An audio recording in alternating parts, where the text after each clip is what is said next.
هلا وشلونكم؟ تغميسة أو متبل الأفوكادو بالحمص من أطيب المقبلات اللي ممكن تسووها وتقدموها ويا الأكل. طريقته كلش سهلة.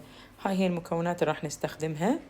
بالبداية الأفوكادو راح أقشره بهالشكل. اختاروا نوعية تكون كريمية من الأفوكادو، يعني لا يكون قوي كلش ولا يكون مستوي زايد. راح أقشره بالملعقة، أستخرجه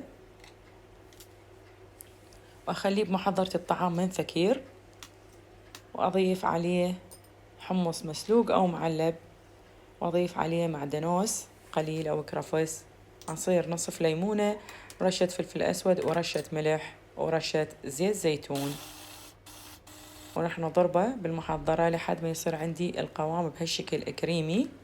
راح أقدمه بصحن وأحاول أرتبه بالملعقة وأخلي على الوجه رشة زيت زيتون ونقدمه. يصير عندنا أطيب متبل أفوكادو. قدمته بالأجنحة، تغمسوه بالأجنحة، تغمسوه بالخبز، بالبطاطا، كلش طيب.